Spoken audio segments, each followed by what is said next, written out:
Keith? Keith? Can you hear me? Don't worry. Where are you? I'm gonna save the day! Get off! Get away from me! Get away! Get off my screen! That was even worse. I don't know. I thought it was kind of special. Oh, you're here. Oh, my God.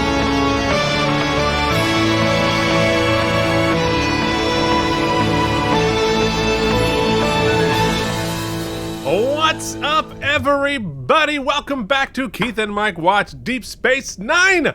Today we are talking about Season 6, Episode 14, One Little Ship. This is such a guilty pleasure for me. I'm so excited to talk about it. Mike, you've grown. Look Yes. at you. You're back, and you grown are man. decked out in Philly green. Yes. I love wearing jerseys, Keith, because for once you feel like you're of normal size. Every other T-shirt I have, I'm sort of busting out of currently in my current state. So it's nice to have a jersey that I swim in a little bit. Well, I mean, if you pick the right jersey, I've got some jerseys that, I start out like a linebacker and I finish like a lineman. I mean, that's Yeah, that's how if I you fit have in. nobody to root for this weekend, if you're not a football person but the game's on because you got friends who are there or your partner is watching, you give a cheer for the good old Philadelphia Eagles because nobody wants to see Patrick Mahomes win all the time, right?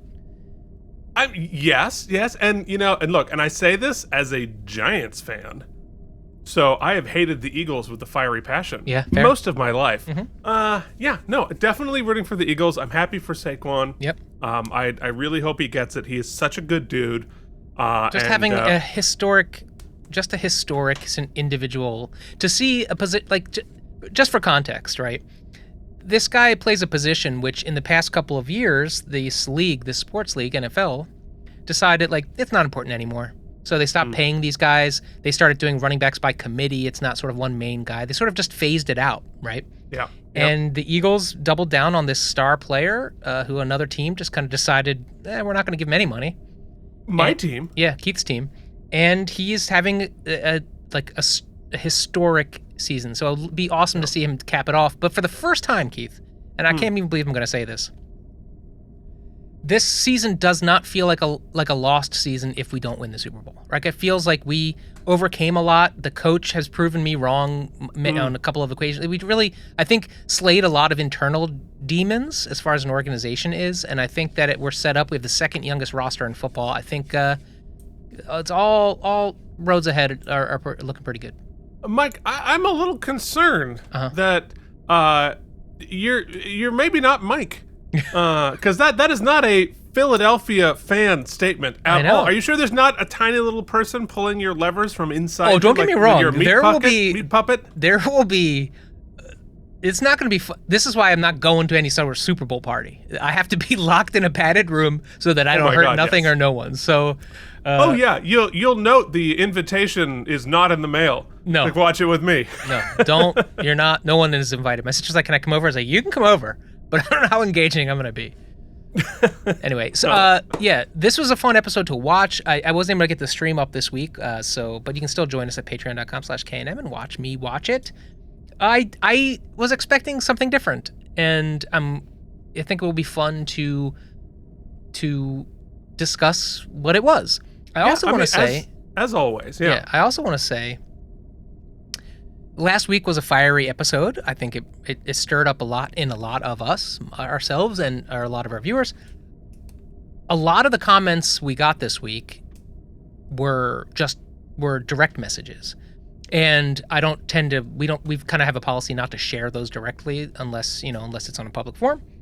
So I'll just say thank you. It was really awesome to chat, to debate, to discuss how everybody's doing. And, it feels good to be in this together. And we've said this before, so I won't belabor it. Some channels blow up and there's thousands and thousands and thousands of people. And when you get to that space, even at a couple hundred, it's difficult to go through all of the comments and to interact and respond and feel like you're giving back enough. Yeah. We have this just small enough and just big enough a size that you guys can have a dialogue with one another, and also we can kind of engage. And so anyway, it's been great to talk with you and to see how everybody's doing. It means a lot, and it's good for my mental health. So thank you to everyone. And if I don't reference the direct message you sent to the Patreon, it's because I don't get the notifications when they come in like Mike does. So he tells me later. He usually tells me, oh, we got this amazing comment, and go for the show. And it's too late for me to read it. But anyway, I will definitely go back into that. But I feel like that's an excellent segue to get into the YouTube comments for Far Beyond the Stars. Let me tell you, when I sat down this morning to put them into my rundown, I put them all in, and I just, like, out of curiosity, what's the word count? There were more than 4,000 words that you wrote about this, which was, in case you're wondering, like a novel. My novels are like 80,000 words. Yeah. So, like, do this like for another 10 weeks. We gotta have a novel for sure. Well done, team. So there's so much that everybody said, and I'm not going to be able to get to all of it. But please, like, go in and read a lot of it, because all you guys are so smart. You're smarter than us, and we're really happy to have it. So here is a sampling of what all of you patrons had to say about last week's episode, Far Beyond the Stars. If you want me to read yours, you can go to patreon.com/KNM and join the team. So, sit down, buckle up, get a snack. Here we go. About Far Beyond the Stars, Joshua Cronin says, the most perfect Star Trek episode, period. Nothing embraces the concept more. Heartfelt, true feelings. Cannot watch this episode without tearing up. It's so poignant. Brooks directing this was so necessary and made the story real. Hands down, it gets 100 self-sealing stem bolts from me. But we got a lot of triple-digit stem bolts on this. And from each of us as well. So really, really cool. Joshua finishes also, thank you guys for being who you are. Great thanks, human Joshua. beings. Appreciate it. I'm touched by that. Keith, while you do this, I'm bringing in Cat Cam just because, just to keep our vibes good. Okay, yes, good. All right, Jason. Oh my God, Tux. What a dumbass. I mean, what's even happening? Like, we might have some feels, but this cat doesn't know what's going on. This cat does not care. I mean, to be fair, Charlie is in his bed over my desk. I put a shelf with his cat bed, and I hung it over my desk so he could judge me from afar. And he spends a good 6-7 hours up there every night before he goes to bed. All right, continue. I'm just gonna let this cuteness stay for a little while. See how that goes. All right, Jason Moe says, so many insightful comments from you guys during your review and from others commenting here about the incredible importance of this episode. Stated much more eloquently than I could. I doubt that, Jason. It gets 99 stem bolts from me. There are 2 or 3 episodes I would technically rate higher as episodes of Star Trek. But as an impactful commentary on society, this episode surely takes the cake. Watching as a youngster, I remember thinking that Benny Russell was like Clark Kent, the alter ego of Ben Sisko's Superman. There's a scene near the end where he's wearing Benny's wristwatch and glasses, but with the Starfleet uniform, almost like one of those classic comic panels with Clark ripping open his shirt to show the big red S underneath as he turns into a superhero. Watching this episode today, it's finally dawning on me that in this analogy, it's actually Benny Russell who is Superman. Agreed. I like awesome. that. I like that a lot. Brian from Video Game Drive-By says, hello guys, this is one of the big 5 for me. It's hard to do a top 5, so all 5 live here together in the top. Fair enough. We've already seen Duet, The Visitor, and now this, number 4, is coming soon. Yes, it is. Ooh. This episode is so deeply personal to me. My grandmother, whom I may have mentioned a few times before, was an absolute firecracker of a woman. She had to suffer through the ignorance of the time period this episode is set, in Alabama of all places. She was once arrested at a restaurant for dining while brown, but she didn't let it beat her.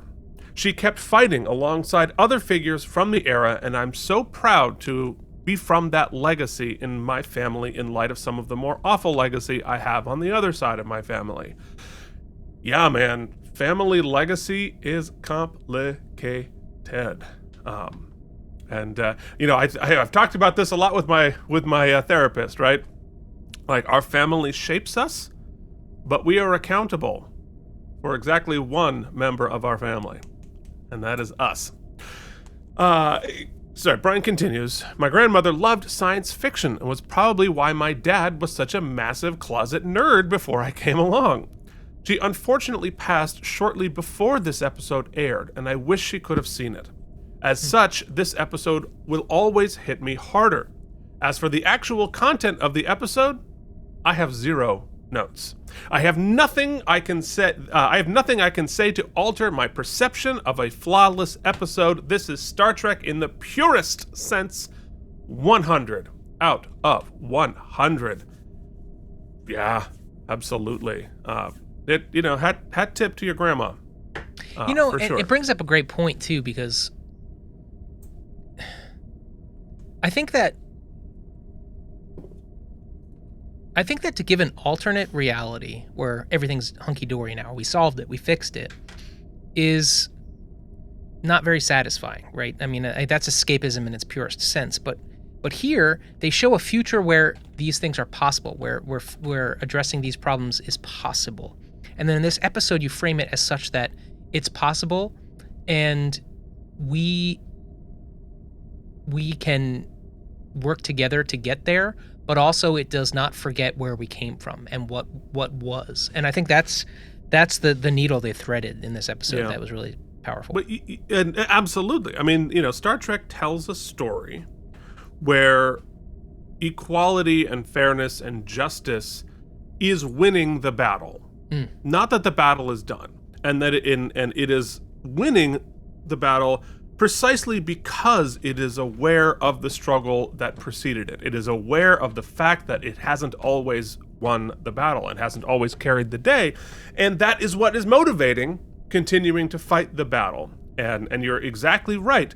We get lost when we lose our history. That is exactly when we go backwards, because we have lost track of our history. It's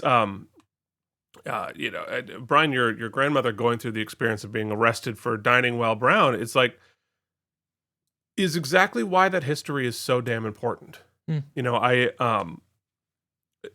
remember going to the Civil Rights Museum in Greensboro, North Carolina, where they have preserved the actual Woolworth's counter, where the major protests, and they were arrested and beaten coming just for sitting down and eating at that Woolworth's counter. Well, in that museum, they've preserved it. It is literally there exactly as it was. And I remember, this is why history is important. This is why context is important.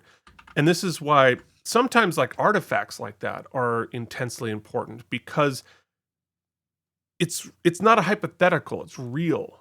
Right. And I remember, like, I walked in there and, like, I almost immediately started weeping because, like, oh, this isn't just some like conceptual idea. This was all real.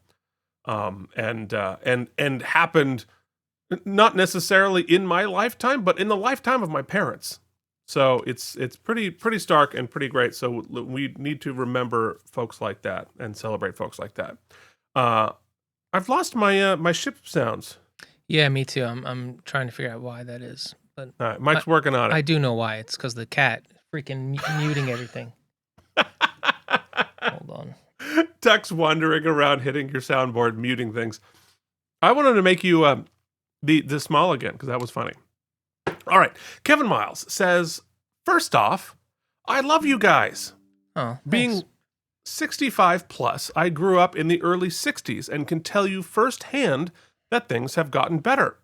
Unfortunately, bigotry and prejudice may never be gone. There will always be a minority of people that will relish hate and ignorance. Luckily, that minority is getting smaller as time goes by. Believe me, I have 20 years on you. I hope you're right. I think there's evidence to say that it's not as small as we hope it would be. Mm-hmm. But anyway, Kevin continues, as for the use of pronouns, being 65, I can't understand as one person can be we. I was taught we means plural, not one. I don't mean to offend anyone. It's just my generation does not understand. I, for one, respect everyone's beliefs and lifestyles, even though I may not understand it. And you know what? That's understandable, right? I was taught the same thing. And so you do have to take a moment to wrap your head around what seem like plural pronouns, but aren't. And I've had the same conversation with my parents and lots of other people, and even with myself. It's hard to remember and think about and be diligent about. But again, I don't, and as JD brought up, and we didn't have time to talk about it, like talking to trans people and non-binary people, you're right. Our fixation in that culturally is a little bit of a right-wing straw man. That, Jesse Waters loves talking about it because it's like this, he spends way more time talking about it than anybody else. However, I do think, well, that is entirely disingenuous, and his take on it is entirely just baiting people. I know plenty of people who use they them pronouns or used alternate pronouns, and some of them care a great deal. Some of them don't care very much, and it's really person to person. But I think what is universal is, at least in my experience, your intent matters, right? If you are trying to respect them and you screw up, or you accidentally dead name somebody or accidentally get their pronouns right, fix it. Right? Don't make it about you. Fix it quickly. But we get a lot more grace if they can tell you're trying. You're on their side. You're not doing it to attack them or to undermine them or undermine their experience. And that, intent and wanting to do the right thing is kind of the most important thing, and I think what most people actually care about. And I think your last point there, his last point there, is the most important, what you said, intent, right? And as long as you allow those people to do what they want and how they want and accept it, you don't have to be fully educated on it or even accept it or even what's the word? Agree. Understand or agree. And in fact, I'll just give you from my perspective. And once again, I acknowledge my privilege that I can be kind of flip about it. Obviously, there are people that are hurting, and it's very difficult. And I like to understand things and to also empathize with them, right? And for many years, I thought those two things went hand in hand, right? If I want to be an ally, or I have to understand it at its most complex form. Not being a trans person, or not being a non-binary person, or not being a person in a sort of that, there are a lot of different types of relationships, right? As a pretty monogamous, have always been a monogamous person. That's just me. It's hard to wrap my head around how other people live their lifestyles, right? And I try to put myself in those shoes, right? Because I'm very empathetic. But sometimes you can't do that, right? I can't put myself in the shoes of a person who is struggling with their identity, because I've been blessed to I'm like a straight cis white guy, right? So at that point, I'm not going to be able to get fully into those shoes. So I just have to be educated with the people that I know. I didn't know what a dead name was, right? Until I knew somebody who explained it to me, right? You can't just Google everything. So I think hopefully if we can get to that last point where we just accept first, then we will welcome more of those people into our sphere who we can be educated by. Does that make any sense? No, absolutely. And you don't have to have all of the shared experience to have a shared acceptance of somebody's humanity. Well said. Well said. And it's like I don't understand how people want mushrooms on their pizza. I don't understand liking mushrooms. No, mushrooms suck. It sucks. And Keith and I agree on a food something? I can't believe it. It's gross. I don't know why you'd want that in your mouth, and I can't go with you on that. But I'm not going to dehumanize you because you do. And in this time, I think it just as though it should be fairly obvious to everybody. especially, but right now, in particular, trans people are being erased and threatened and are in actual, legitimate, for real danger. And just for the record, guess what? You exist, and we care about you, and we have your back. And what's happening right now is an absolute travesty. All right, so sorry, Kevin. 20 minutes later, Kevin continues. Anyway, on to the episode. I stated during the Trials and Tribulations episode that was one of 300 stem bolt episodes for me. This is the second. The third is coming up. Mike, are you getting maybe the hint that there's kind of an important episode coming up? Is it soon? Pretty soon. Okay. Pretty soon.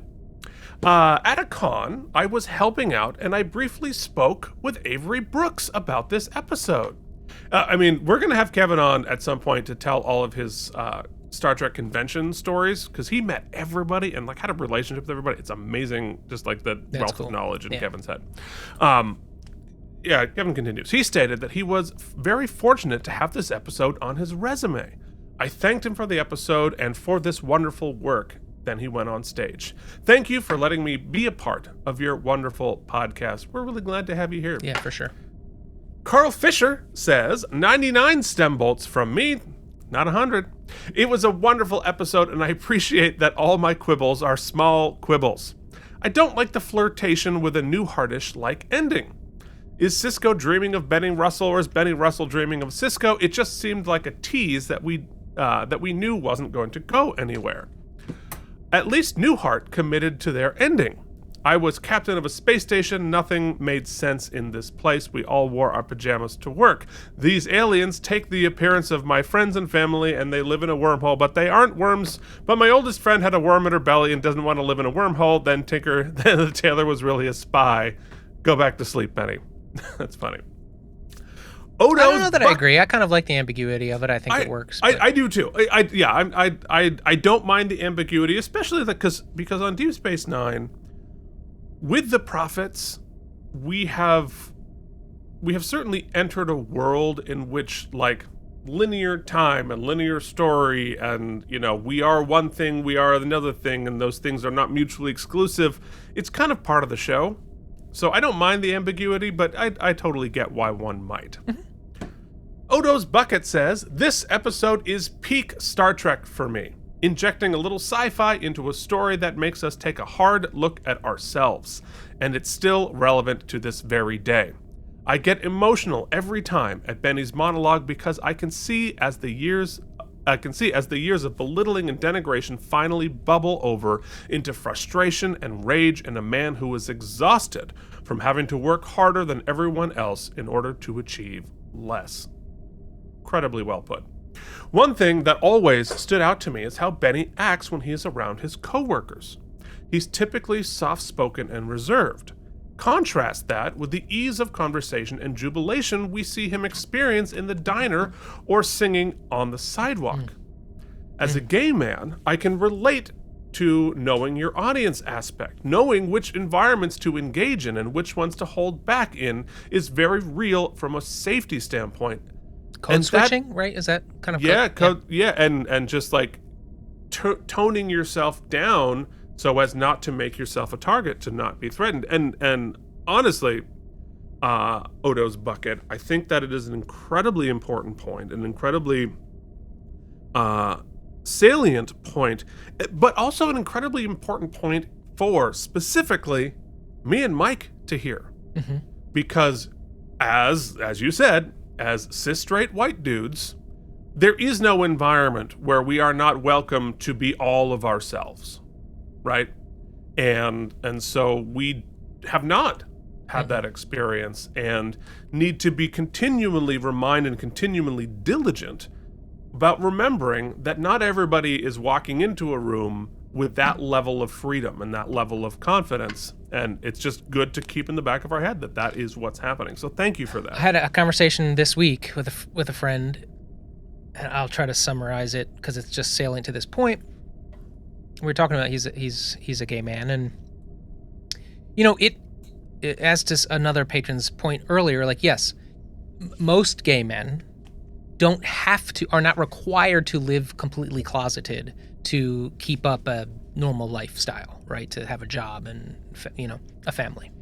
So that is progress, right? By its definition, that is better than it was. However, the fact that, many gay people have to do exactly that, still tone themselves down, adjust all of the above in order to not just fit in, but to appease certain audiences so that they can be heard and seen and respected in certain environments, is still not cool, right? That's not the point. That is not what we set forth as our ideal. And so it's not okay. What my point is, and I'm speaking for myself, though I believe this globally, it's not okay to just say, well, it's better, because better isn't enough always.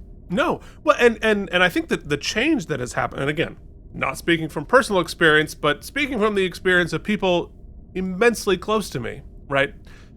We are now in an environment where in certain places, in certain states, in cultures, you can have a complete and normal life and an existence as an out gay person with kids and be married and go do your stuff. But even within those safe spaces, not all spaces are safe. Yeah. Right? So, all right, so you have a place where you feel safe going to dinner, but maybe the place right next door or in the next town, you don't feel safe. And that's true of all, of all threatened communities, of basically any community in the world that's not you and I. Mm-hmm. And like, we're not there yet. So anyway, Odo's bucket continues.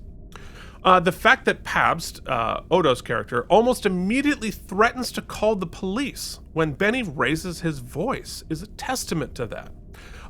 I also have to commend the entire cast for this episode. Such amazing performances all around. And while Armin is the least Quark-like here, I love that they managed to keep him and Renee at odds the whole time, like they've always been. Well said. This gets 100 issues of Incredible Tales magazine from me. Fantastic. Hibernation Pod says, I remember watching this new and had no further background reference on Armin. Speaking of this, but even then, I did think the same, that he was playing a character so completely different and the opposite of Quark. In my head, I told myself, I bet this is what the real Armin is like. Agreed. In recent times, and listening to him elsewhere, it really seems to be the case. I actually wasn't the biggest Quark fan in earlier seasons, but by this point, especially after this one, I was. Seeing him like this just made it better. Also, unrelated, when Mike takes over for Golden Girls, will Keith eventually earn himself a rank of sorts? Golden pips? Golden bars? I sure as hell hope so. I mean, I want an elaborate ceremony when I get my my golden moo-moo or whatever. Keith, when we get there, when the time comes, we'll head out to the lanai, we'll grab a slice of cheesecake, we'll have a nice conversation about it, all right? I like it. Instead of AlamarEmmys, that's what I've already decided. That will be the summation portion of the show will be, join me on the lanai. Well, I only know the word lanai from Golden Girls, and that's what so Charlie's basement window wells here that he goes at in like 300 times a day are Charlie's lanais. I just watched an episode the other night where they were dealing with, before it had a full diagnosis or was fully accepted by the medical community, Dorothy suffered from, I did that with a laugh, I didn't mean to do that, from chronic fatigue syndrome. So they addressed that as it was becoming a thing, and I was like, damn, every once in a while it goes from cat burglar episode to we're doing old people being dismissed by the medical community, and you're like, whoa, there's a lot of whiplash tonally, so be ready.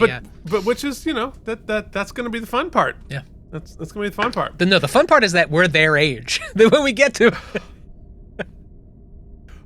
Mysterious Anne says, I've held off on giving 100 stem bolts until now, knowing this was coming. Keith, maybe you did that too? Not intentionally, but yeah, maybe, I guess. But this is definitely my 100 stem bolt episode. This may not surprise you, but I was an English major, and great texts like this episode bring out a lot of passion and my total lack of chill. This, I am with you. I have no chill with good writing. There's something about a really great text like this that gives me the feeling if only everyone could watch this, maybe that would make a difference. I feel that way about certain episodes of Star Trek and Fraggle Rock. There have been many podcast episodes, songs, books, stories, and sermons that have hit me that way too. The morning after the watch-along, Walter, mysterious Walter, and I were talking about some more about Far Beyond the Stars and his experience of it, sharing about it with his dad and little sister, and he said, I just wish everyone could watch that episode.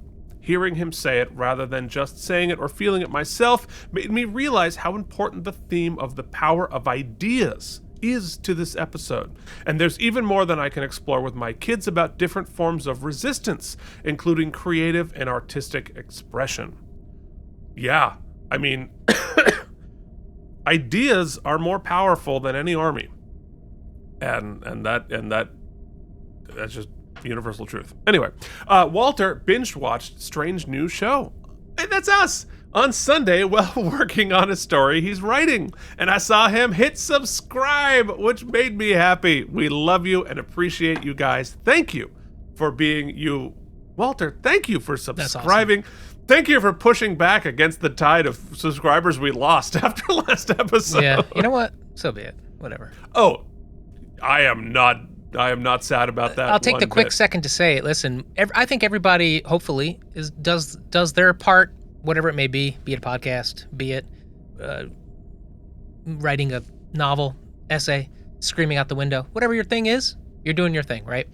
And shared with us. Putting a sign on a sign. Yeah, in the middle of the night, Mike. And shared with us some of the way that she has had to deal with some current event issues and in sort of her work and her life. And you know what? I just want to take this opportunity publicly to be like, thank you for what you do. Yeah, 100%. Thank you, Anne, for fighting the good fight. All right, buckle up. YouTube viewer says, I think this episode was written with good intentions, but it wasn't in good faith. Either the Star Trek writers did not do their research or they deliberately obscured the truth to push a specific narrative. Specifically, the part where an Oz visitor character pretends to be a man in order to protect her career. Okay, well, then, because I had to cut, let me just summarize. Then, all right, before I get into this, Mike doesn't know what I'm going to say. Mike does not endorse anything I'm about to say. So Mike is not involved in this. So then the comment continues, citing some anecdotal outliers that attempt to whitewash centuries of profoundly horrible racism and sexism. Tucker Carlson? Is that you? Pointing out Mary Shelley published Frankenstein under her own name, to which I say, yay, we solved sexism. Unfortunately, Mary Shelley would have had to wait until 1974 to open a bank account for her royalties without the permission of a man. It's a bummer because she died just barely 123 years too early. And as you said, women did not face a glass ceiling. Oh, so true. Just ask Madam President. Oh, wait, I'm getting this. I'm hearing there has never been one? But no, it's weird. I'll spare you my rebuttal of your assertion that sci-fi publishers were not racist in the 1950s, but suffice to say, I perhaps might want to vary your information sources past Fox News primetime. I also can cherry-pick individual facts that say the Earth is flat, but you have to look at the totality of information before you know what's true. Thus, I'm kind of accusing you of what you accused the writers of not doing their research and deliberately obscuring the truth to push a specific narrative. Haha. Shots fired. Come at me. So, YouTube viewer... Let me address. You can... I believe his whole comment is on YouTube, so if you want to... It is. Yeah, no, absolutely. Go check it out and tell me if I'm wrong. I guess that if... the thing that confuses me in your to his point, I'm sorry, their point. I'm not sure if we I don't want to misgender you. Is the specific narrative they're pushing that it was racism and sexism existed in the 1950s, or that this specific? But I don't want to get I don't want to get lost in the hyper specific point, because I believe the hyper specific point was that the actual writer that her character was based on was being there was sexism against. So okay, well I can get into it. Hold on, let me just finish my point. Okay, go ahead. Yeah. We can even if I was just to allow that point. Okay, that specific woman didn't hide behind her name. All right, or that specific writer on Star Trek didn't hide behind her name, does not negate the legion of people who did have that experience, right? So I don't. That's my point.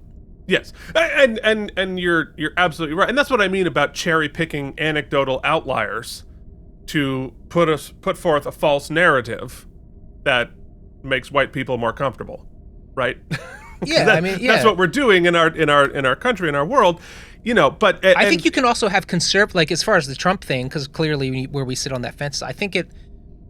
And you can choose to listen to our content, and I'm not trying to make it a political podcast, but I think two things can exist, right? You can be a conservative Republican. You can even be a Trump voter who then sees the actions taking and realize that, like, oh, this is not good. Well, no, for sure. And I think that there is just the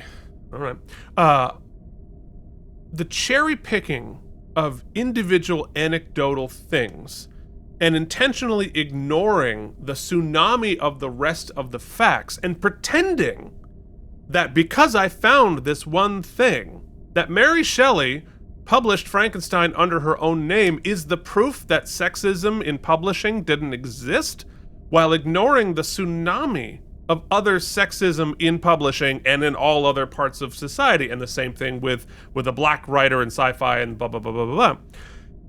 And trying to come off as that, like, aha, see, I'm smart because I got this. I'm smarter than you because I found this one example, which apparently invalidates the tsunami of the rest of the thing. No, it doesn't. Well, and I think it's disingenuous. Fair, very fair. I tend to agree. But I think the bigger issue here that I think is important to recognize is that the argument is really with nerdy Star Trek fans who are citing who's this based on and making all those connections. The episode itself, the show itself, is not doing any of that. In fact, it made a very general science fiction, almost pulpy episode to make it so general as to not be specific. It was basically, it made Benny. And I think what I'm reacting to so strongly is the assertion that it wasn't done in good faith. Yes. Because I think it's entirely backwards. I think cherry picking these examples, which I believe you're factually wrong on DC Fontana, by the way, BT dubs, did not publish any novels until 1987, still under DC Fontana. Anyway, but picking that one thing to invalidate sexism and racism is not operating in good faith. I think the very thing that you are doing is the actual thing you are accusing them of. Anyway. Well, it's also their show, right? If they want to make a show that says racism is bad, sexism is bad, that's not operating in bad. That's not operating in bad faith. That's their show, right? Just like we do our best to have a dialogue and to accept multiple viewpoints on our show about our discussion of a TV show, but that doesn't mean we can't say we clearly are very, very liberal, right? We're the wokest of woke. Trying to be. Yeah. But that's our goal. Yeah. This is not an accusation that we're like, oh God, we have to accept it. That's our goal.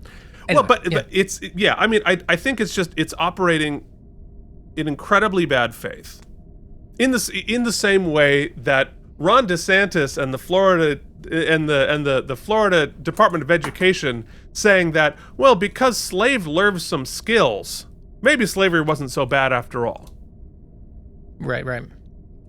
Like, what the F are you talking about? You've lost all morals. Yeah, this is kind of why I don't love the two-party system in general, just because, like, all of a sudden, if you agree with one principle on one side, you automatically have a label. And I don't think that is how human beings work. The complexity with which aspirations, ideals, and morals operate. And yes, those do involve your emotional attachment to certain things, right? Well, and that's exactly it. Critical thinking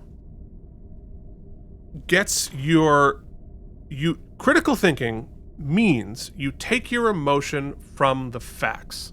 You don't start with your emotion, then make your facts match them. It's the same thing with the scientific method, right? You don't start with an assumption and use science to prove it. You take your data, and from that data, you make your assumption. And so when you are trying to prove that racism isn't real, or it's not as bad as everyone's saying, or whatever the ism is, and you pick one thing out of 10,000 things, which you might be misinterpreting to begin with, but let's say it does whatever, you are trying to shape the facts to your preconceived ideas and your preconceived emotions, and not trying to look at the facts and then figure out your emotions from it. So yeah, are we emotional about this? It's funny. Yeah, that's actually why I generally liked science and like science, because science is only factually based, right? And it's not emotional. Which you cannot say for me. I cannot say for debate and sort of my ideas and my experience of the world and society and culture, because I cannot always completely bifurcate my emotions from where things lie. In fact, when you're in this COVID scenario, or you're in certain things where you don't have the answers and people are grasping for straws, you often turn to science, right? But the second we start taking away fact from science and fact from these conversations, and you can just say whatever the hell you want, that's why there is some fear. Anyway, let's and it's incredibly dangerous. So, erase facts, erase history at your own peril. Anyway, YouTube viewer continues. On a lighter note, I wish we could see Joseph Sisko in more episodes. 100%. I think it would be really cool if he set up on an Earth restaurant on Bajor. Or on the station, 100%. We see a lot of humans eating alien food, but we seldom see aliens eating human food. His actor is great, but I want to see him play Joseph Sisko, not a scene-chewing hallucination street preacher. We don't get to see a lot of Federation civilization. I love that idea. I 100% agree. Also, it is weird that his dad sort of, just like Benny, his dad in that episode sort of feels like he has a foot in each reality as well. He had it in that last dialogue they had. They see that there was a knowing, but that just might be how good he is at playing that character as well. Yeah. Well, it's interesting. 45 minutes in. I know. We're not even done yet. So I should have said, hey, if you don't want to hear us get into politics, skip the next 45 minutes. But it's too late now. You just listened to it. Sorry. All right. So JD, wait till Golden Girls, Keith. We can talk about Jimmy Carter. We can talk about Bob Hope. I'm old enough to have opinions on Jimmy Carter, so there it is. I wasn't born during his administration, but I was conceived during it. That counts. That's cool. I was conceived in the sweet voice of a peanut farmer. All right. Anyway, so many jokes. We don't have time. I'm so glad my parents don't listen. All right. So JD. Well, after this 45 minutes, no one listens. So it's if you thought we lost subscribers last week, woohoo! They're coming here for the fun, lighthearted episode, One Little Ship, and here we are. All right, so JD had a million fascinating points. Yeah, let me. I'm gonna button my mouth right after this comment, because it is to JD, it's to everybody. Yeah. Keith and I are, and we will not change. We're very hard on our sleeves, right? We're putting it on the internet, which is crazy, but we're okay for the moment. We appreciate everyone's concern. We got some concern. We did. We're good. Just we live in the moment. Sometimes it's up and sometimes down. Just so you know, we're good. Yeah. We appreciate you. Yeah, as bleak as the world view as we might have, we're fine. Yeah, we're doing all right. Many blessings. So with apologies to JD, I could only do a page and a half. So He says the stunt double is John Lendale Bennett, who took the car bump, which was great, who was Brooks's primary double through the run of the show, who unfortunately died in 2006. Rest I'm not in sure peace. if that's the name drop I used, but I'm hoping I said that name when I Googled quickly who it was. But Who now knows? you know. Say the name again, Keith. John Lendale Bennett. Yeah, I don't listen to us, so I will never know. There is a ton of background stuff associated with this episode, such as O'Brien's character was based on Isaac Asimov, who most famously wrote I, Robot, and a lot of other good things too. The couple that Bashir and Kira play are based on a real couple, Henry Kuttner and his wife, who, like DC Fontana later in Star Trek, went by C.L. Moore. See, it wasn't even just DC. She went on to write for many westerns, including Maverick. Michael Dorn's character is mostly based on Willie Mays. When the props department was I love this trivia, it's fantastic. When the props department was prepping for the episode, they made 2 versions of the Deep Space Nine drawing because one needed a shoe print on it. And when they were working on it, John Eves stepped into the hall and saw a woman wearing heavy combat boots and asked if she would step on the picture for him. Not a fetish thing, a prop thing. And it turns out it was Jerry Ryan on break from Star Trek Voyager. That's cool. What an amazing crossover that I had no idea. This is an obvious 100 self-sealing stem bolts from me. And to your point, JD says, I don't like to smack on you guys, but you are fundamentally wrong saying things are worse now. I understand why you feel that way, but to be honest, it's pessimistic thinking like that got Trump elected. I can't speak for the ethnic groups in any way, but as a queer person, I see a lot of issues around us, but I can recognize how things are much better now than they were 20 or 30 years ago, or even before I was born. Stonewall happened with the hope that another Stonewall should never have to happen. And believe me, I know enough pissed off drag queens that can bench 300 to tell you if the shit hits the fan, Stonewall 2 will happen. I do too, buddy. But that's not how this is being played out. Everything the regressives do is performative. They play victim till they believe it, then cry alligator tears when they lose. The way for progress to actually happen in this country is very simple. If all the liberals will stop capitulating to the sad, whiny regressives, we will start moving forward real quick. But because so many liberals want us to be in the middle and give the regressives a chance, they're dragging down the rest of us. There is nothing to fear. We are now living in the most ineffectual administration in history. Yeah, shit is gonna get super expensive, but ultimately they are just trying to fill their own pockets like a sleazeball at the wedding buffet. Stop letting yourself be so pulled down by that BS. Yes, please, keep your butts. Yeah, I mean, honestly, I think those are all really good points, and I definitely can use the pep talk. I think the one thing I want to say to that, in terms of how bleak my view was/is about sort of our future that we're heading into, and you're not the only person to say it. Like, yes, right now, today, on February 6th, 2025, things are, of course, better for all marginalized communities than they were 10, 20, 30, 40 years ago. Unquestionably, factually true. I think if you're getting this emotional heaviness from me, it's more about where I think we're going than it is where we are exactly today. And my bleakest timeline future, and I hope desperately that I am wrong. And I think you are making a very good point about like how we need to fight, and you're absolutely right about that. But my view today is all of the scary things in Project 2025 are going to happen. And once we take away, reproductive rights and marriage equality and all of that, I genuinely think those are all going away. And so I think we are going to be back 30, 40 years ago in short order.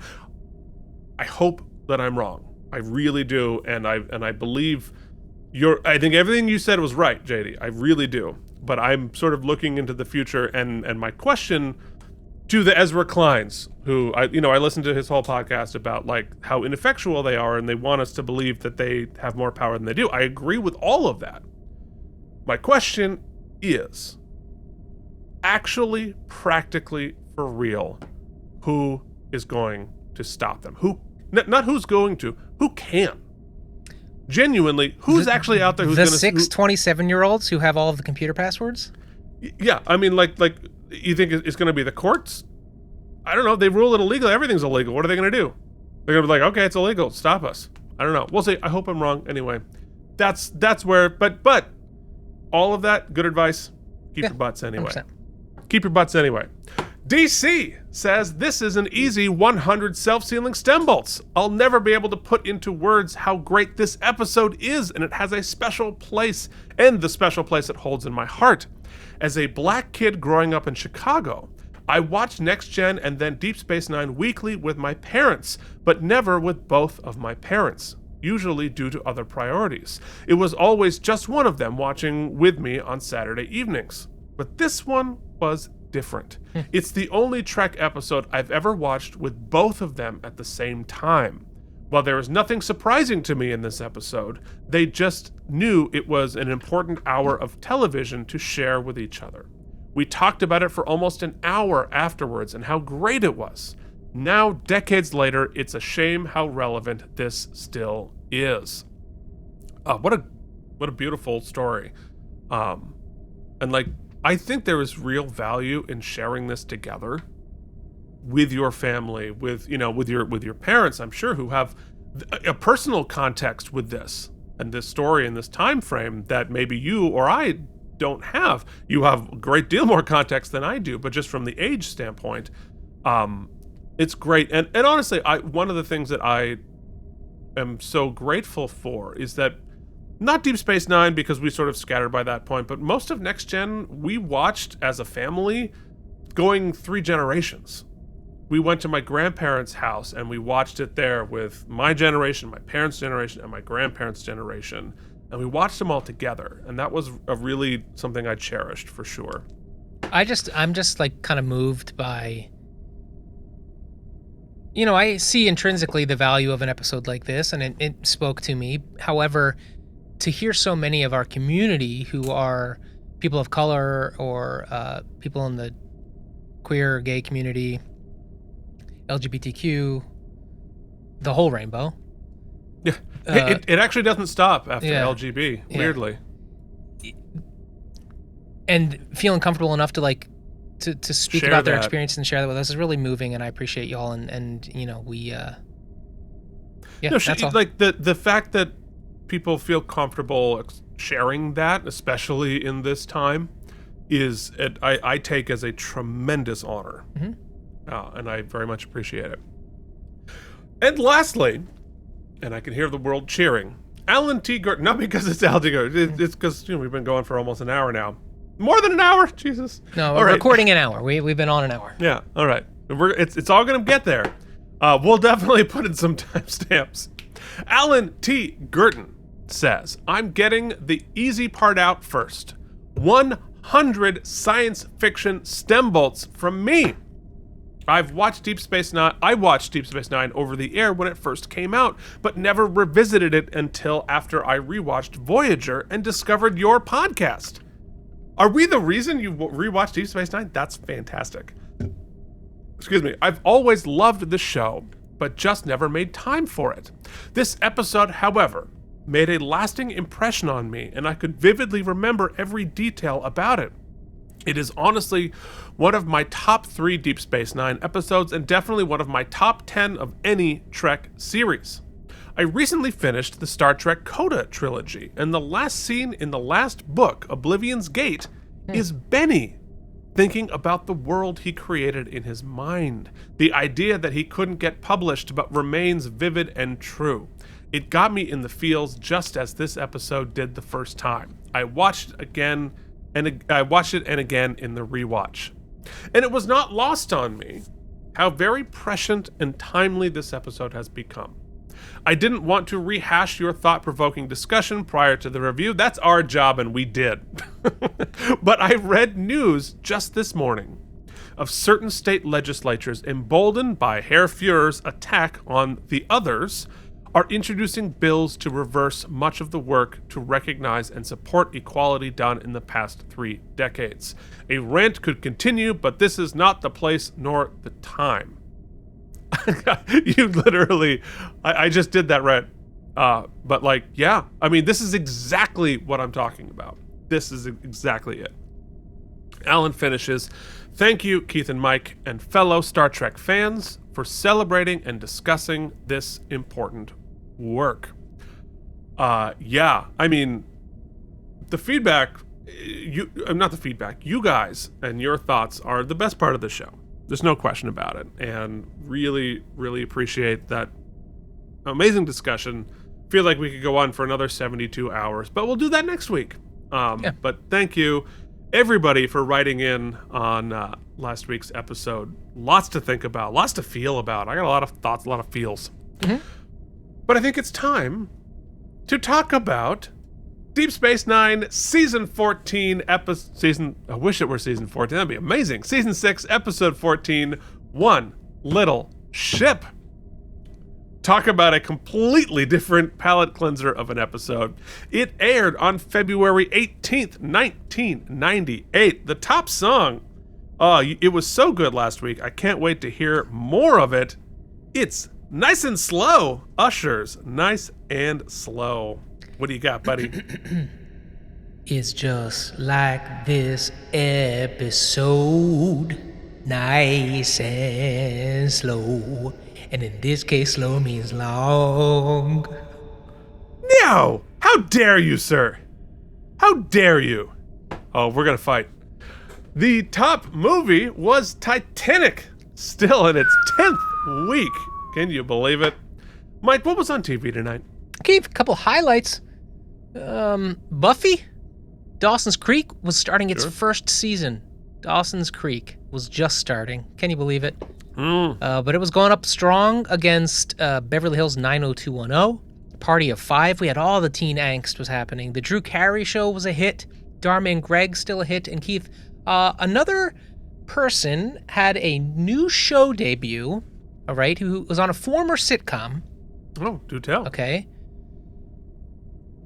And I had a very interesting elevator story with Almost Date. You might remember this from our last pod. I've told the story before, but what actor who starred in a sitcom... I know exactly who it is. Okay, who was it? Well, it's not Natalie Portman, Nope, who you literally asked out once, for real, in person. It's an amazing story. Check it out on Oops. She said no. You're, of course, talking about... We know. Yeah. Her loss. Of course, you were talking about Tony Danza. The Tony Danza show was on, I think where is it? Lost it.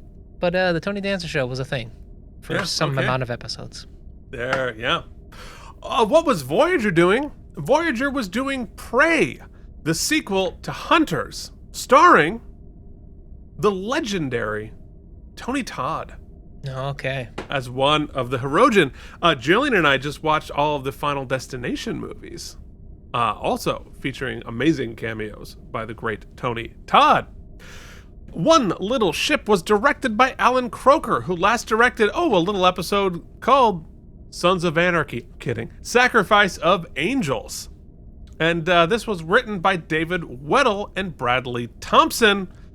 I think it's time for something trivial, buddy. Now, Keith, waste your time with trivial trivia. Okay, so Kira's role in the teaser of this episode, laughing her butt off, was written specifically to act as a surrogate for the audience. According to Ronald D. Moore, this is an absurd premise, and Kira's reaction acknowledges that. It's like a signal to the audience. This is kind of silly, folks, and we know it's kind of silly, but try to run with us on this one. In the interview with Cinefantastique magazine, Colin Meady stated that he found One Little Ship a highlight of the season. He commented, "It gave us a chance to fool around. We love to do comedy. There's some very good comic actors here. Terry is wonderful at comedy, and of course Renee is a wonderful comic actor, so we enjoy it. Agreed. This episode was nominated for an Emmy Award for Outstanding Special Visual Effects for a Series, and it deserves it. The little ship flying around, again, 1998 on a TV budget. It's fantastic. Ira Stephen Bear and Renee Echevarria both wished they had used more comedic characters than the Jem Hadar. Echevarria later said they should have used the Packlets, while Bear said they should have used Harry Mudd. I kind of agree. I mean, I like the Jem Hadar story. They're always cool to have. But, like, can you imagine if this were the Packlets? That'd be so funny. This episode went into production before Far Beyond the Stars, but it aired the week after, presumably due to the lengthy post-production special effects work. Yeah, because they had to CG the little ship going through regular film. That's not easy now. Yeah, right. Can't imagine how difficult it was then. Like, think about what your computer looked like in 1998. It wasn't great. But you want to know who is great? At any level of technology, at any level of time and budget. That's our patrons, Keith, and we would like to thank them, and I will do that now. Brian Kimball, Beersock, Peter Bank, Frank Rinch, Quarks Bar, Yanba, Ryan Chesley, Andre, Romulan, Shoulder Pad Enjoyer, Jamie Lubin, Jason Moe, Joshua Cronin, Mike, Andrew Hayes, Alan, and the Mysterious, and Walter, Worf's Big Old Boot Ships, Charles, Babbage, John Kelly, Keith Blank. I want to just mention Keith when we're done, but Keith, welcome to the team. Welcome to the team. For sure. Harry Pothead, Anton Thies, Carl Fisher, Anton Garrett, and Deborah Scott, Tren, Brian, CRM, Nicolay, YouTube viewer, James Hubbard, Hibernation Pod, Miri Holkomoto's Bucket, Lost Emu, Scott B, Merritt Neve, JD Makes, Colin Dagan, Chris Mitchell, Frank Grinch, Pat, which is how I say Pat, Joshua Cronin, Kevin Miles, Engineer Maynard, Jerome Gibson, Zontar 1DC, Bullion for Soup, Bullion, Lutz, Kremer, Wyatt Eldridge, Kevin Miles. You can always join the team, patreon.com/KNM. Keith, we gotta do is another AMA coming up. I think that would be fun. Listen, Keith. You think people want to hear more of us blathering after all of this? Yeah, well, at least we put it up there. It's not on the YouTube. Yeah? Okay. So Keith wrote in, I won't share his story because it wasn't really a public comment, but I will say, he was, in New York at a really trying time, just like you and I were, and, that we could be even like the smallest part of helping him kind of like, get through his days. Just wanted to say thank you. Welcome to the team. Really appreciate the really thoughtful email you sent. And again, we'll may or may not talk about. Anyway, thank you for your heroic service work. Yeah. Like, for real, is the heroic work. And I'll say this: I also listen to podcasts to help me sleep. Yeah, I legitimately do, and I take the phone, put it right here by my ear, and put it on the 15-minute countdown, and that really helps me for sure. I watch really crazy stuff, but that's a different podcast. No doubt. All right, our guest stars this week are Aaron Eisenberg as Nog, Scott Thompson Baker as Gudakatan, Fritz Sperberg as Leland Crook as Gungun, Christian Zimmerman as Lukungun. I don't do the alien. You know what? I wish that I did the alien names, because the Star Trek rule is whoever says it first, that is how it's said forever. And if I got a chance to do those first, it would have been a really fun show. Let's go into our screening room, shall we?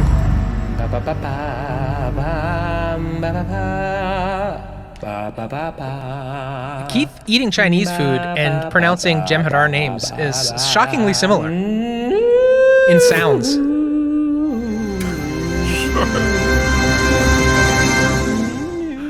Oh my god. All right, so. Stupid. Oh, look, I could go for some maybe for the Super Bowl. I know Chinese food sounds good, yeah. I could really go for some Chinese Damn, look how food. good that looks already. Looks fantastic. All right, so in our teaser, that also looks fantastic. Holy moly, we're doing a scientific experiment in the Defiant. It's almost like Next Gen. An actual scientific experiment. not for long. They are investigating a subspace compression something or other. Basically, it's a shrinker in space. And they're all excited for a break in combat duty. On the runabout, Dax, O'Brien, and Bashir are going into the anomaly to get themselves good and shrunk. Kira can't contain herself, finding this hilarious. Worf points out this research could help them open a transwarp corridor. Very important in Voyager land, if you're paying attention. They're going to be even smaller than my action figures. And Nana, I think, does a terrific job laughing, which is a remarkably difficult thing to do on camera naturally. To fake laugh. I think fake laughing is harder than fake crying. Except there are stakes. Like, I mean, this is a dangerous mission. A hilarious dangerous mission. Yeah, I guess that's fair. I mean, come on.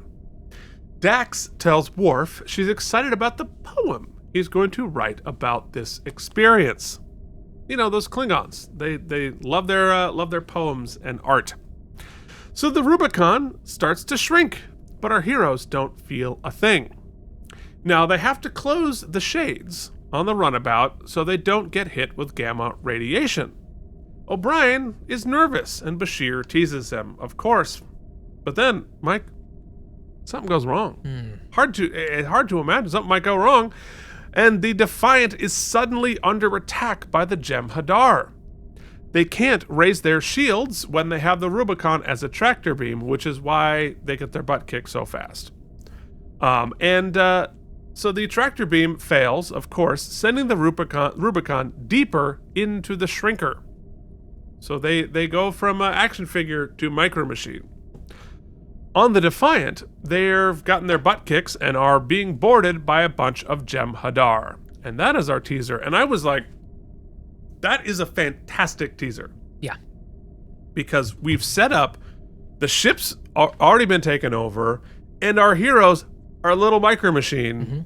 Who knows what's going to happen, but you know it's going to be awesome. We have dueling high stakes adventures happening. Yeah, and you know, it at this point in the episode, it's a pretty cool little feint because every time they show us the inside of the runabout, and we, for the first, I think, like 10, 15 minutes maybe, they're full size, obviously, because the scale is to them is 1 to 1. Seems full size. Yeah, right. And I'm thinking to myself, okay, well, that's everything they do is going to be in this perspective, so we'll never actually see them small because that would either is impossible to do with CG or would just look ridiculous, and they're not going to make it, they're not going to completely cut it off at the knees by making it look so just, what's the word I'm looking for? Hokey. Hokey. Your favorite word. Right. That they're not going to do that. Suffice it to say, hashtag wrong. Yeah. And so glad to be wrong.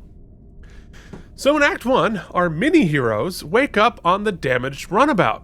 They don't even know where they are with sensors down and the shades down, but they head towards the Defiant's signal. Meanwhile, the Gem Hadar have fully taken over the Defiant. We set up some conflict between the Gem Hadar, and we get some interesting story in the Dominion. After the invasion army was deleted by the Prophets, select all delete like Elon's doing to the government, the Dominion started making Gem Hadar in the Alpha Quadrant. They are now called Alphas, and they have been customized for this quadrant, and are now in charge of the originals. And they seem to think, the Dominion seems to think, that being pompous and overconfident gives you an advantage in the Alpha Quadrant, because these guys are ridiculously pompous. They call the Vorta to give a report. The Vorta didn't get the note that we're on camera too, until halfway through the conversation. Yeah. He's definitely using his MacBook Pro. Exactly. Well, it's like us. Like, our eye lines are always bad on the show because I've got my notes right under the camera, but not at the camera. And then Mike and the screenshots are over here. Yeah, my monitor's very large, and my camera's small up there, but your face is over here. It's a lot. Yeah, because I have three. I've got monitor 1, monitor 2, monitor 3, camera, television. My eye line is a mess. All right. Anyway, that's why I don't have a TV career. So, their task the Vorta gives them is to get the Defiant repaired enough to fly back to Dominion space. The Defiant would be quite the intelligence coup for the Dominion for sure. Our heroes are being held captive in the Defiant's mess. Worf is pissed at himself, of course, and they know that the Jem'Hadar are going to have a hard time getting the ship running. And right on cue, they come to get Sisko to help. On the runabout, they finally get the blinds up to discover themselves floating next to the hull of the Defiant, the size of a Matchbox car. I kind of want a little runabout Matchbox car size. I know that there's like a couple of them. I don't know if there's exactly that size, but I'd really have like an RC controlled one I could fly around. Anyway, so Mike's already at work on it. So as we pull out from the little micro machine, we get some solo trumpet fanfare. And I wrote, this is a terrific score today on the show. And the little trumpet fanfare is a musical way to show the vast difference in scale from the tiny little ship. One plucky little trumpet surrounded by the sea of the orchestra. And I thought, like, just as a musician, I'm like, it's amazing storytelling with just a little trumpet solo. So in Act 2, O'Brien is distressed to find out Which is what's lost. Hold on, quick aside. Okay, yeah. Aside. If you watch our Toys show, you'll notice in the past, I think 2 weeks or so, there's been some crazy use of AI music. Keith challenged me to like investigate how good AI composition has become, and it's crazy. It's terrifying and scary. However, in its ubiquitous use, what is lost is that storytelling. Because that composer in that room could have, just like, here's something I've been working on, and I'm just put it to Star Trek. Some generic suspense music. Like, basically what you listen to when you watch all YouTube videos, like the same 4 licensed music or whatever, you can tell the difference. Or even if you can't, that little nudge, or those 3 people. What do you always say, Keith, as a writer? Like, write for the 95%, but also put enough in for those other 5? Something like that, yeah. And that's you heard that storytelling, and that moved the episode forward for you, and you're not the only one, right? So that is lost if you were to just replace that with cut and paste orchestral music. Well, I would argue that everybody heard it and everybody felt it, whether or not they were aware of what was happening. Fair. Because especially music works on your subconscious as even more than your consciousness. Hold on, let me just make sure I get this right. So the music editor is Stephen M. Rowe. Music clearance is Derek Svigerud. Interesting, they don't have the composer specifically. Music clearance, did they pull that from something else? I wonder. Anyway, we'll never know. Huh. So in Act 2, we'll know O'Brien tomorrow when JD tells us. Thank you. JD will come in and save us, or somebody will. In Act 2, O'Brien is distressed to find out they didn't get big again, and they need the Defiant's help to get it to reverse. They have to go backwards through the gizmo. O'Brien suggests sneaking into the Defiant by way of their tailpipe. Love it. Mm-hmm. Sisko arrives on the bridge, and the first tells him to fix the warp engine. The more experienced Gamma, Jem'Hadar second, disagrees, knowing that Sisko will be working to retake the ship. The first says, "I'll execute your crew if you don't help us," and Sisko asks for the main cast members to help, which they agree to. Then we see the tiny runabout fly through the tailpipe. Excellent CGI effects here. Just getting that, because once you're the little runabout in the tailpipe, that's entirely CG, which is really impressive at this point. In the turbo lift, it's hard for them to navigate in the tailpipe, being this small, because perspective changes everything. In so many ways, folks, perspective changes everything. In the turbo lift, Sisko stirs the pot smartly between the first and the second Jem'Hadar, the Alpha and the Gamma. Cisco, he's got that PsyOps down. But we find out the impulse engines are fixed, and the Vorta heads off, leaving the Defiant alone. So they no longer have the other Jem'Hadar ship there. So they decide to start firing up the impulse engines, and the runabout discovers they're about to be vaporized by hot plasma in the engines. Uh-oh. Again, scale, fun. In Act 3, we see some more awesome effects as the runabout escapes the vent by bashing the door. See, how good is that? Go back. Like, that's amazing. It's really cool. Mike's not impressed. No, I am. I think it's great. So, gives me very much like Star Wars 4: A New Hope vibes. Yeah. Going through the... Yeah. No, it is interesting when you think about that, because that was also scale, right? Because those were all models. And so they're, it's a tiny little trench, but then when you change the perspective on it, they look like full-size ships, and that's true of so much of this. I would say it works 90% of the time in this episode, except for the one specific thing. All right, we'll hear it. So they escape the vent by bashing the door open. This deposits them into the engine room. I think I'd want a little bit more than an unlocked flap to protect us from superheated plasma, but it does get them into engineering. Engineering, where Kira, Worf, Cisco, and Nog are trying to teach the Jem'Hadar how to fix the engines. So our mini-heroes fly up the giant face of a Jem'Hadar and see what's up. I love these shots out of the window, and get, again, scale, it's fun. We're doing the Honey, I Shrunk the Kids. Yes. Which came out 1989? Let's find out. So that would have been almost 10 years prior, if I'm right. 89. Yeah. You're exactly right. So yeah, it was late 80s. I remember that. Did you know there was a Honey, I Shrunk the Kids TV show? Yes. Okay. I also think there's 3 or 4 movies. There's Honey, I Blew Up the Kid, and Honey, I Shrunk the Audience. I believe that had to be like a short. I think that was a the short, yeah. Because there was like a Disney... The Disney ride, too. Ride or something like that. Which became the Muppets thing, which is now becoming something else. Of course. That was I saw Honey, I Shrunk the Kids in the theater. Loved it. So I just wanted the cookie and the cream pie. I've always been a...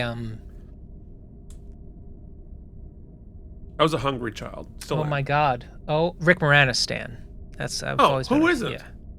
What kind of a monster is not obsessed with Rick Moranis? I don't know. Whatever monster punched him randomly in the face in New York City and made him stop being an actor. Yeah, indeed. All right. So our large heroes are scheming a way to take control of the ship while pretending to fix it.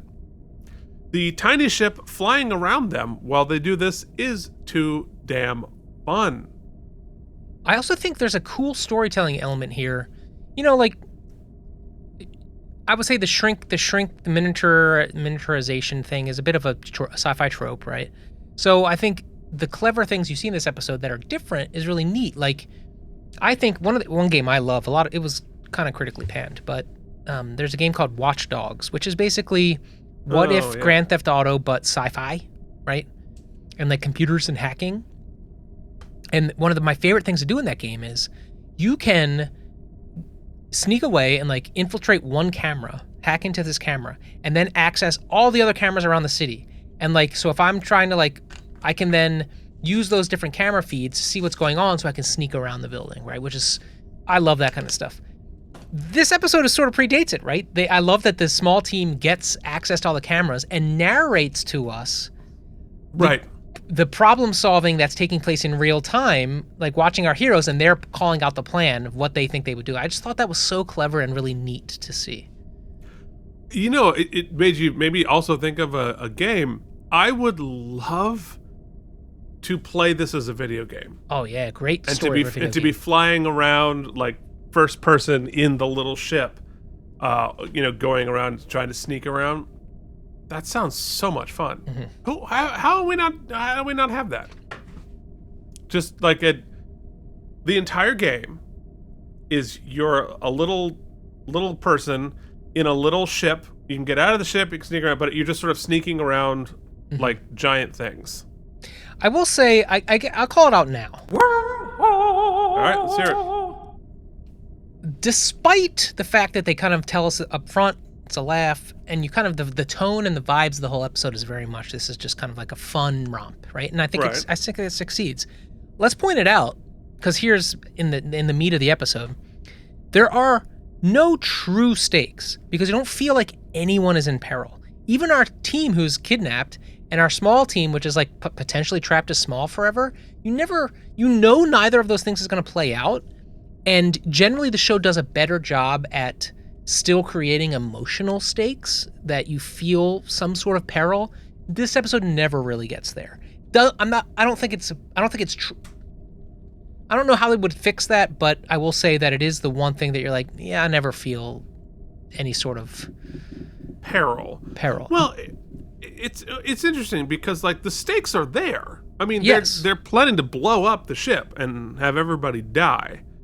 But you're right, they don't play those stakes as emotionally real, either from the character's point of view or us as an audience. Yeah. So, like, I agree. I don't think it's a wormhole. It's more of a criticism of the storytelling. But Yeah. Fair.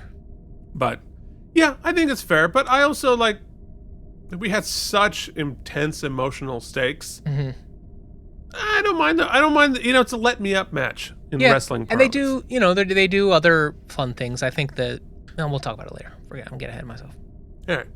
So, the second is on to their plan immediately and tries to intervene, but the first demands that they be left to their work.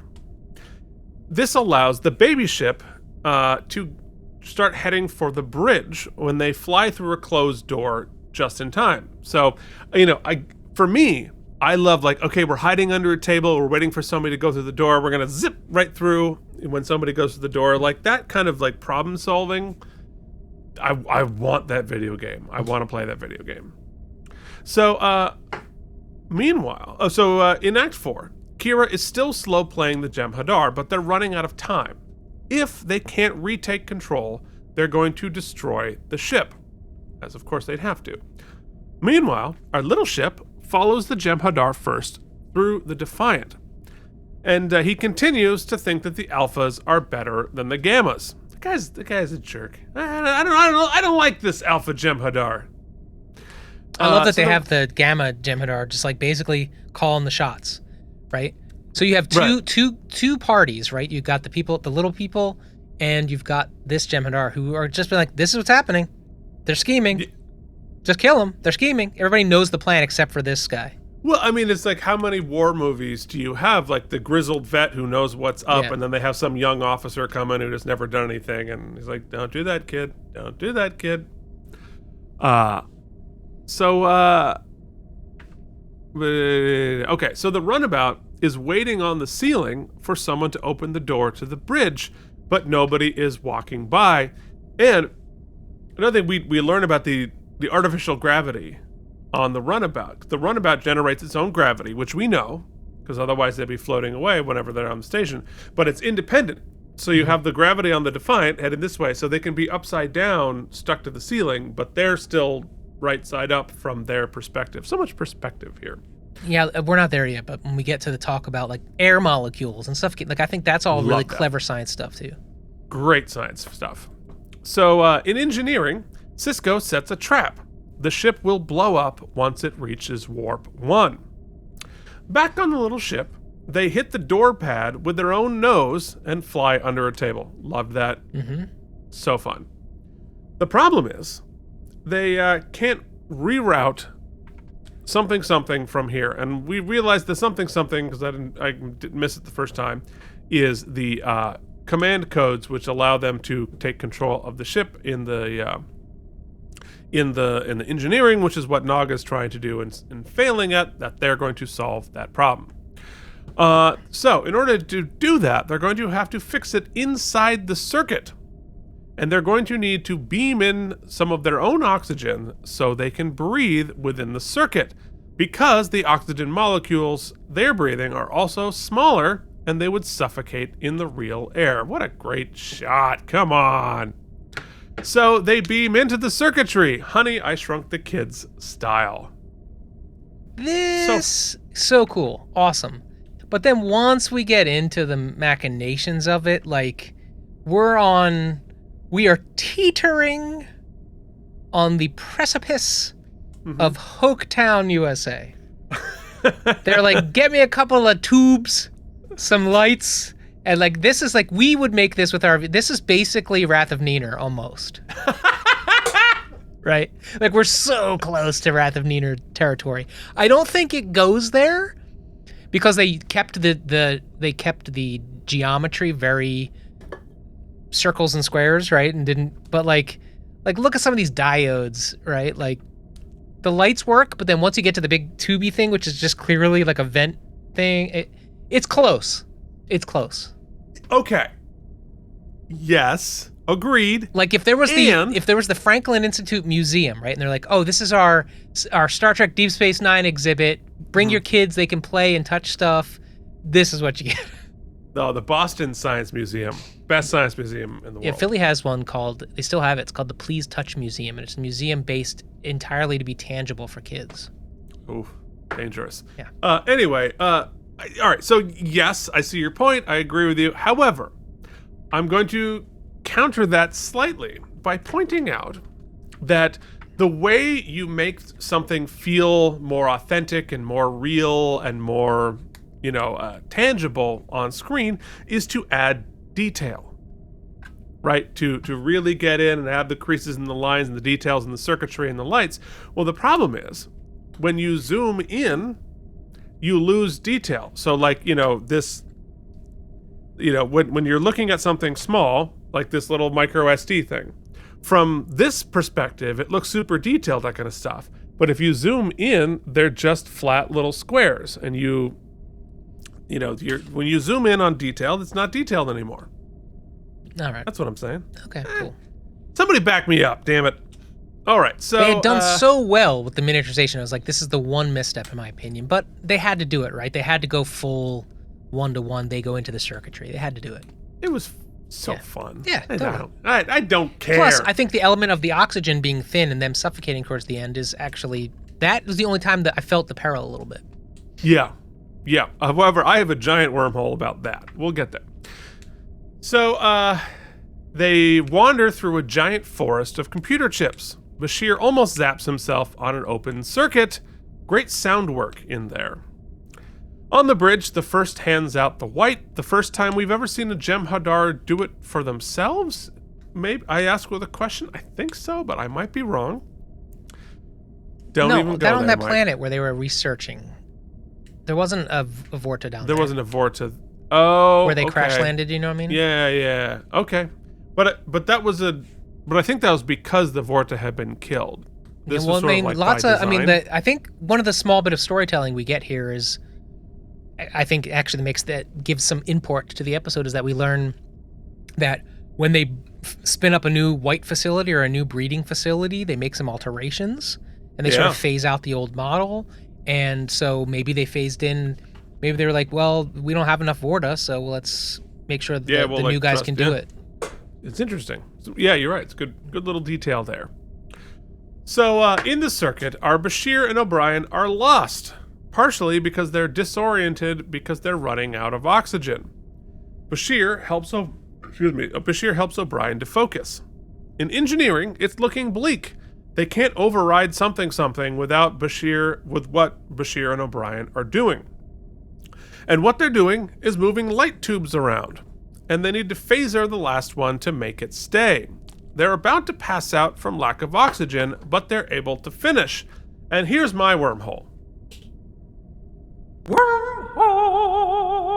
So the fate of all of them, this ship, possibly the entire quadrant, because if they get the Defiant, the intelligence data you get from that is extraordinary, all comes down to these poor guys running out of oxygen in the circuit.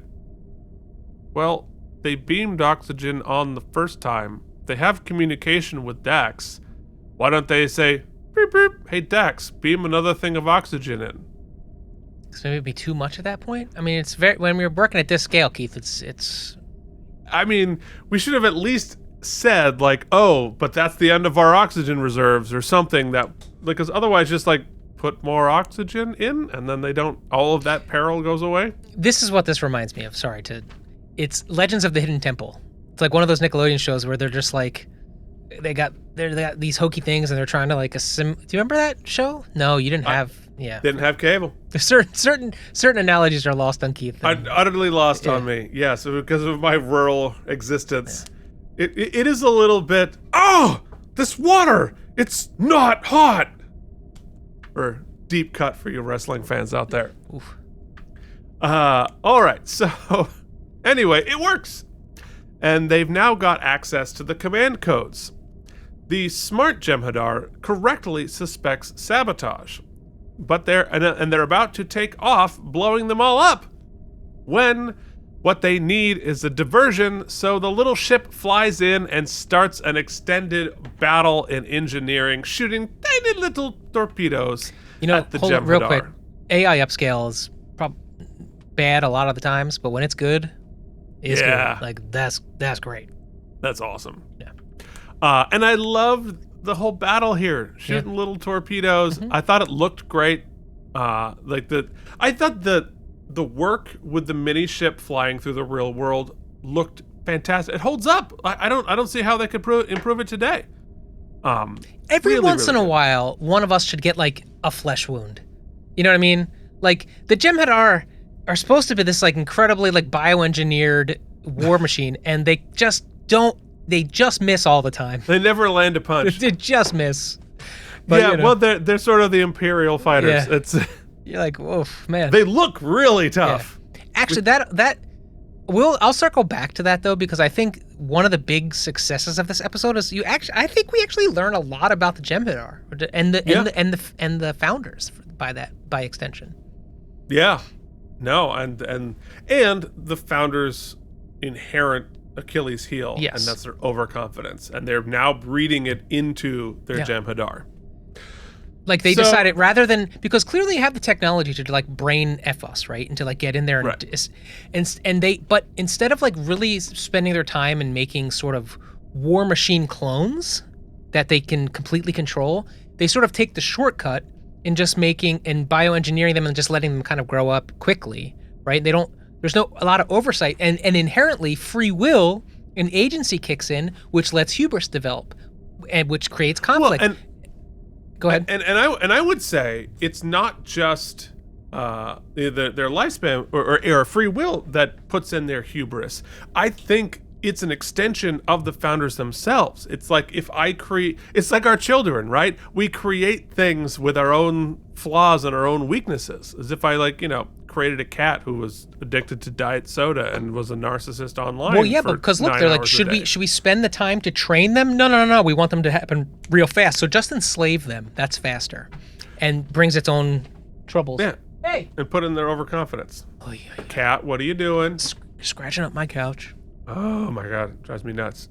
Charlie's waking up. He's about to make an appearance. Anyway, so they have the extended fight and they win. Huzzah! And they are able to Nerazine gas the rest of the ship.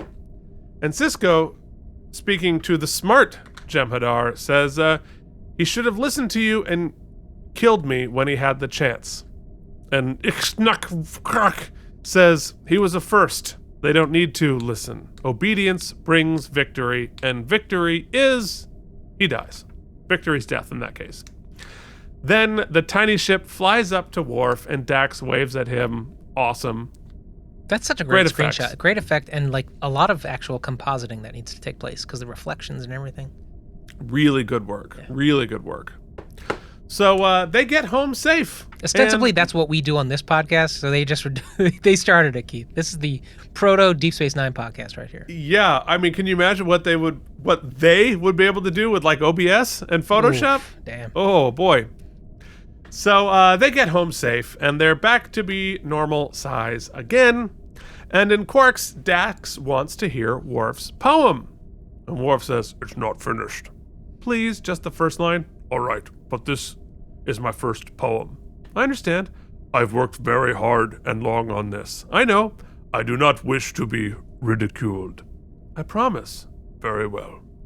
This is the story of the little ship that took a little trip. What do you think? In the stage directions, she blinks at him, not sure what to say, and she says, well, it rhymes. And let me tell you, as somebody who gives and receives a lot of artistic feedback, I hear you, buddy. Yeah. But Worf was kidding! Worf made a joke! Awesome. LOL. Hashtag. Then Quark and Odo arrive, watching Bashir and O'Brien trying to impress folks with their wild story, and tells them, I think you're just a little shorter than before, sending them into a panic. And that is our episode. Well, no, it's not, because there's a little quip here between Quark and Odo, who are usually at odds, but they tag team for that practical joke, and then Quark calls him on it, and Odo knowingly sort of acquiesces, and that is such a great moment. In fact, it might be, well, we'll find out. Well, we have back-to-back two characters who never joke making a joke. Yeah, and it works so well. It's great. Because it shows all relationship stuff. It shows really everything's all relationships. That. Yeah, you're right, man. Shall we? Let's do our AlamarEmmys.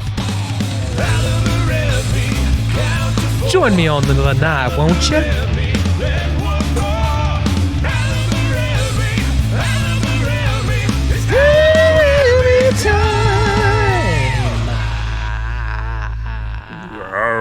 Yeah, I talked about it, and I think the most important thing is the Jem'Hadar there as it's kind of, I guess, like tails, face and heel roles. It's very kind of on the nose, but we learn so much about them through their interaction, about the founders and everything. I think there's a lot of storytelling there, but for me, the best moments of the show, because it's very lighthearted, thought the effects were good, all that stuff, but those two beats at the end between Worf and Dax warmed my heart, made me laugh. Like, I am 100% believing and fully invested in this marriage. Like, sure. I never saw it coming. It's just there's so much levels to it. And then the same thing, like where we've come with Odo and Quark, it was like almost farcically cops and robbers to begin with. We're buying their marriage too now. Yeah.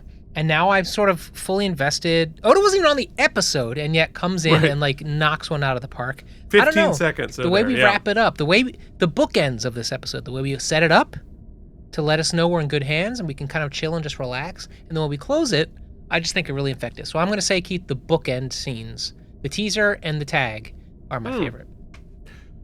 Yeah, I mean, I think those are all great stuff. For me, I like the kid in me just loves them flying around and sneaking and hiding under tables and ducking through legs and opening doors in the little ship. It's just like, I mean, look, when we're 10 years old, or 9 years old, 11 years old, and we're playing with our micro machines. That's exactly what we're doing. It's all imagination, We're flying under doors, and like we're playing with that scale, like literally that scale. The Matchbox car scale is this, and us rolling it on the carpet, and like the cat chasing it, and getting under the doors. Smash them together, it falls off the table. A very specific memory it brings in me is, kids, buckle up. There was a time, right? I'll never forget the first like not cheap, meaning like not like just like a throwaway RC car I got. It was like this little red thing with, it didn't have four wheels. It had like almost like tank treads on it. Sure. And it was fast and it like really operated, had good control. Spin it. It was complete wish fulfillment because outside of your bike there was at that age you didn't operate any vehicles. Right. So like letting you like play and tell stories, I'd strap my G.I. Joe on top of it and like do all these things, but you had about 17 minutes before that battery was dead as hell. And the first time, and the second time it was 7 minutes, and then it took 4 hours, 6 hours, 8 hours to charge. So you'd have to like concentrate your imagination and your storytelling and your fun into like 15 minutes of joy, right? Yeah. That's what we got here. That's what this 100%. is. Yeah. 100%. Yeah, and I think for me it's the toy element. It's funny, like we do a show called look at my Star Trek toys. This would be the greatest Star Trek toy in history to be able to fly this thing around and play with it. So I just like it. Dude, make it a drone, right? Like hide the things, like make it a little drone so you fly your Defiant around. Holy crap! It's just too cool. It's like it's the fantasy of it is just too much fun for me. So yes, it's flying the little ship. I mean, come on, like character, story, emotion, whatever. Give me the little flying ship. You get some STEM bolts. Hell yeah, they are self-sealing. Here are some STEM bolts for you. There was a time, Keith, where I partook more recreationally in the icky sticky, if you will. These days, it's what the hell does that mean? Also known as marijuana, Keith. These days, is it sticky? I don't know much about. Yes, yes, it is. Okay. The resin and the buds are a little sticky. Anyway, these days it's more of like a medicinal thing. Back in the day, I would go for it in my early 20s, right? And you get the munchies, right? That was the thing. You didn't know a lot of strains made you hungry. Yeah. And some people got real creative with their munchies and their snacks. And for me, keep it easy. Tub of Cool Whip. Nilla wafers. Plop, plop, pop, pop. Hard to go wrong. I just want that straight sugar. Get it straight into my mouth. Yeah. This episode. Yeah. Cool Whip on a Nilla wafer for me, right? Yeah. Going in, I love this. Yeah. And guess what? Doesn't disappoint. Is there a lot to it? Is there a lot of nutritional value? Not a lot. No. But there's some calories, right? There's definitely some calories. It'll make you fat. Yeah. It'll make you fat. You're still gonna work it up. So it's lighthearted, entertaining. I think it plays with some classic sci-fi tropes and ideas that we've dealt with in other movies and other things. But I think there's solid action and definitely humor, right? It knows exactly what it wants to be, and it is it.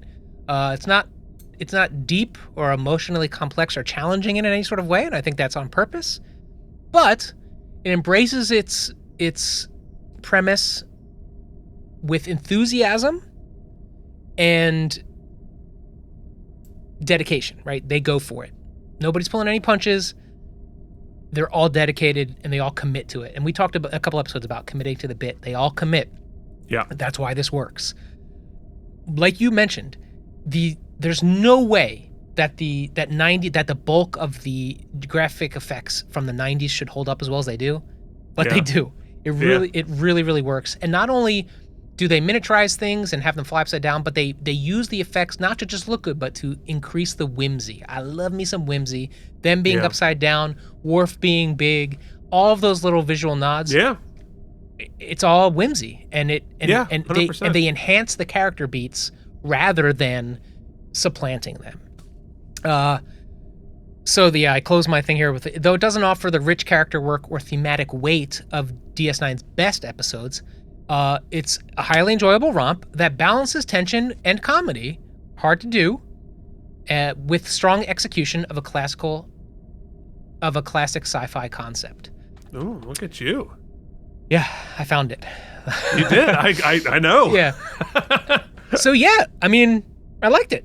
I really loved it. There's not a lot of missteps. They can't all, like, to be great, I don't know that you have to be deep always, right? No. So, but it's also not the funniest we've had.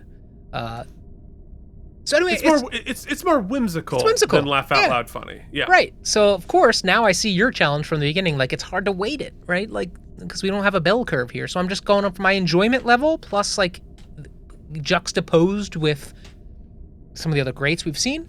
I don't think it's an A+, but it's hard to give it a B, Keith. So I think I gotta go right at I think I gotta go 90 stem bolts.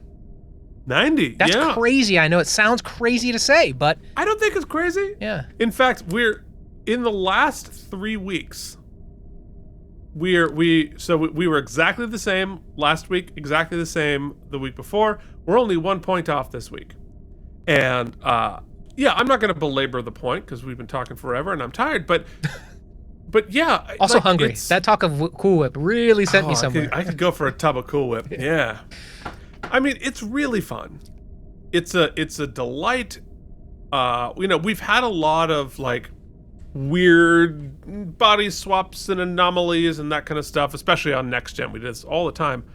We never did a little ship. I'm shocked we never did like we're tiny little things. We did like we got beamed into being kids before we were just we little Muppet guys. Baby. Muppet Baby. Yeah, we Muppet Babied hard. But I think that's probably a function of the technology to be able to pull it off and make it look good. But they waited until it looked great, and I think it was super successful, super fun.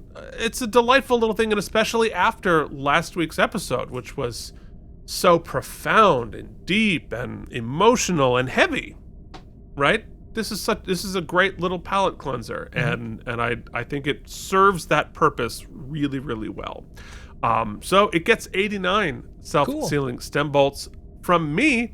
So in the world, it got a 7.6 out of 10, which makes it episode number 78 out of 173, slightly above average. I think I'd rank it a little higher just in terms of the fun.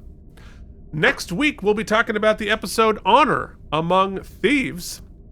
And yeah, so thank you so much for sitting through all of this. Yeah, I mean, I listen, I'm not going to apologize, but I will say that not every episode is going to be this mired in like politics and emotional strife. But yes, the point of the episode is to discuss the themes that the episode evokes, and that's what we did. And we have to allow you guys a forum as well. So I think that I think I stand by the verbosity of the past few weeks, and thank you for being a part of it. Yeah, no, for sure. And but that's the and great we thing don't about... have to all agree. Also, no, I reiterate, as long as we're respectful to everyone.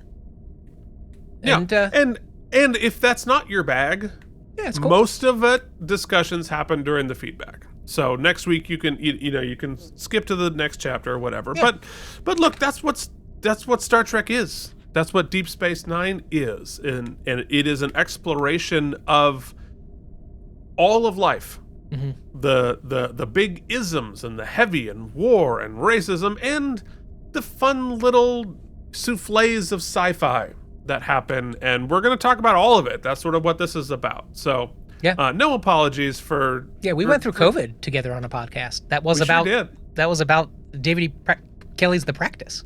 Yeah, we for sure did. So hopefully you enjoyed it. For those of you who left us, bye. We will see the rest of you back here next week with Honor Amongst Thieves. Till then, this has been Keith and Mike. Watch Deep Space Nine. Thank you for watching K&M Entertainment. If you enjoyed our particular brand of nonsense, please like and subscribe. Or become one of our patrons at patreon.com/KNM.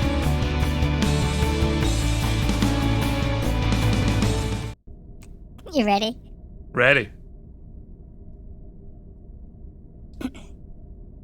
Recording. Keith. I'm normal size, right?